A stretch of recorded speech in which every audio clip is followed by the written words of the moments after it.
Ciao a tutti! Vi ricordate quei bei tranci di pizza, quelli belli, alti e soffici, quelli dei forni di una volta, che mangiavamo da ragazzini? Tipo questo?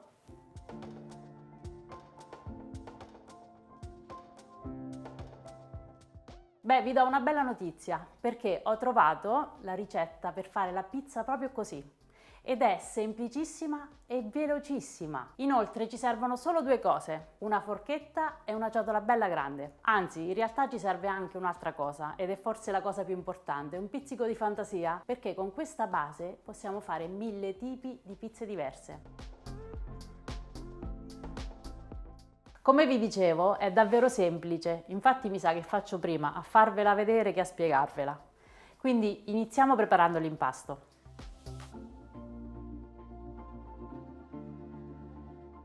In una ciotola mescoliamo 800 g di farina, metà 00 e metà Manitoba, 7 g di lievito di birra disidratato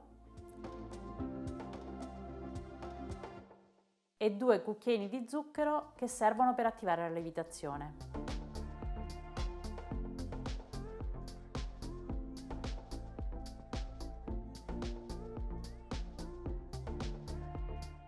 In un'altra ciotola bella capiente versiamo 600 g di acqua tiepida, 30 g di sale, 30 g di olio extravergine d'oliva e mescolando con una forchetta aggiungiamo la farina un po' alla volta.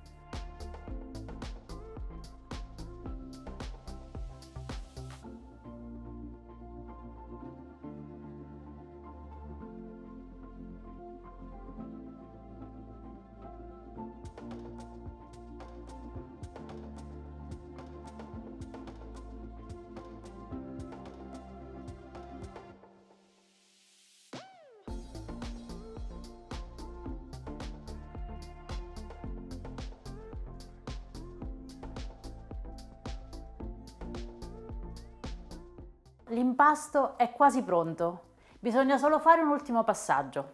Aiutandoci con una spatola, giriamolo per bene, ogni 10 minuti e facciamolo per 2-3 volte. Vedrete che man mano diventerà sempre più liscio ed omogeneo. Questo procedimento molto semplice serve a dargli forza ed è quello che rende la pizza alta e soffice.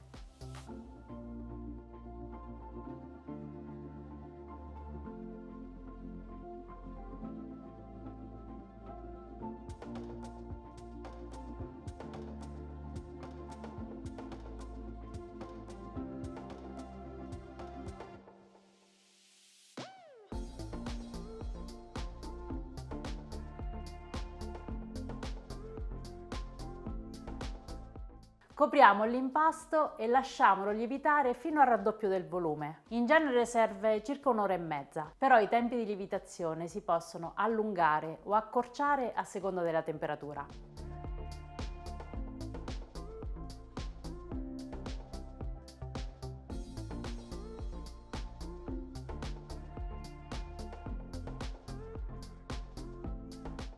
Ora che l'impasto è ben lievitato, sistemiamolo in una teglia. Io ne utilizzo una da 35 cm x 35 cm, ma va bene anche la placca del forno. Ungiamo con abbondante olio d'oliva una teglia. Rovesciamoci sopra l'impasto e ungiamoci per bene anche le mani. Iniziamo a stendere la pizza e questa è la parte più piacevole perché si sente già al tatto la morbidezza.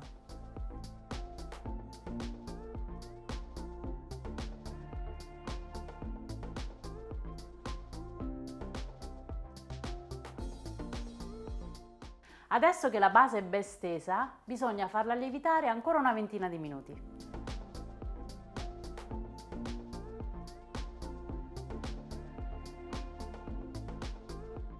Ci siamo, è il momento di condire la pizza e qui iniziamo a divertirci. Partiamo con un grande classico, pomodoro e mozzarella.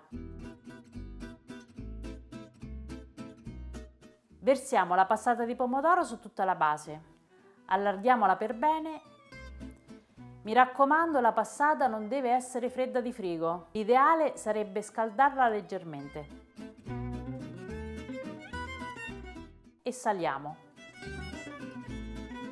Ora facciamola cuocere in forno ventilato a 200 gradi per 30 minuti e quando mancano 5 minuti di cottura aggiungiamo la mozzarella.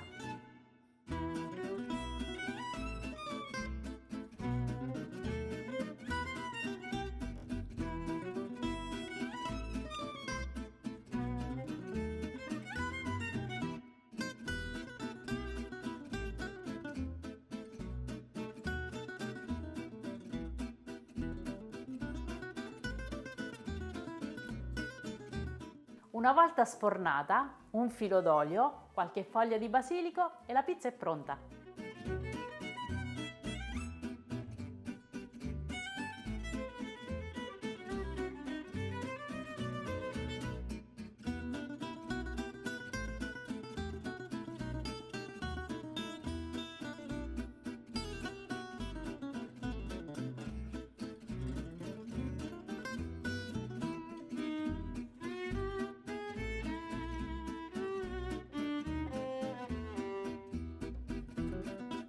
Passiamo ad un'altra versione, bianca con le verdure.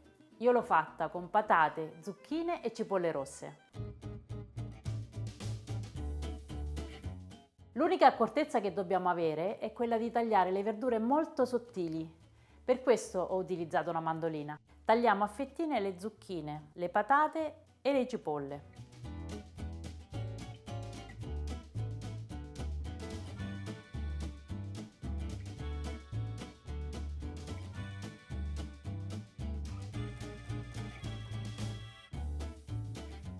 Disponiamo le verdure sulla base.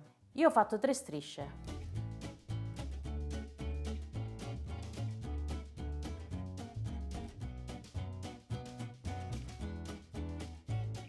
Un po' di sale e inforniamo a 200 gradi col forno ventilato per 30 minuti.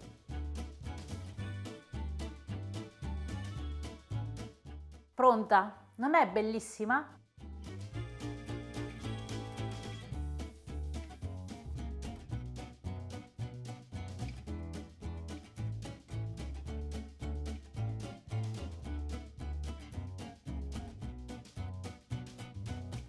Ora un'altra versione, la più semplice e per alcuni la più buona, bianca con il rosmarino.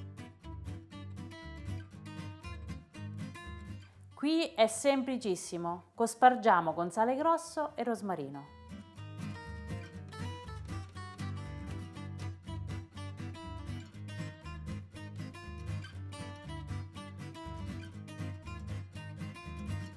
Facciamo cuocere in forno sempre a 200 gradi per 30 minuti. Ci siamo, è cotta. Guardate che colori e che doratura perfetta. Il profumo è irresistibile.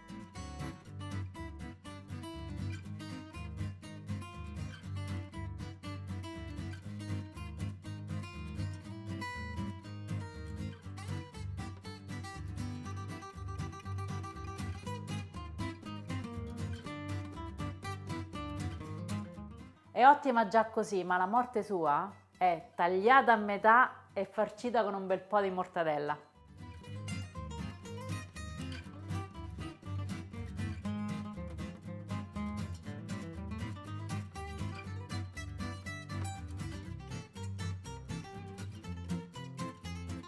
In questi giorni mi sono divertita a farla in 1000 modi diversi, con le olive, i pomodorini, prosciutto e funghi, peperoni, carciofini. Insomma, in tutte le versioni è sempre ottima. Il limite è davvero solo la fantasia. Mangiata calda, appena sfornata, è ottima, ma vi garantisco che è buonissima pure fredda. E se la mangi il giorno dopo o il giorno dopo ancora, è sempre buona, grazie proprio alla sua morbidezza. Se volete scaldarla, oltre che in forno, potete farlo anche in friggitrice ad aria. Bastano giusto un paio di minuti e ritorna subito bella fragrante. Ma se la lasciate qualche minuto in più, viene bella biscottata e vi garantisco che è davvero difficile smettere di mangiarla. Questo tipo di pizza è perfetta per una cena, per una merenda con i bambini o per una festa di compleanno. Immaginatela farcita in tanti modi diversi, tagliata a pezzi e magari servita su un bel tagliere per un aperitivo con gli amici. Farete un figurone, fidatevi, parola di Benedetta. Spero che questa ricetta vi sia piaciuta e vedrete che se iniziate a farla non smetterete più. Quindi aspetto le vostre foto, i vostri suggerimenti, se avete domande scrivetele sotto nei commenti e ci vediamo al prossimo video. Ciao!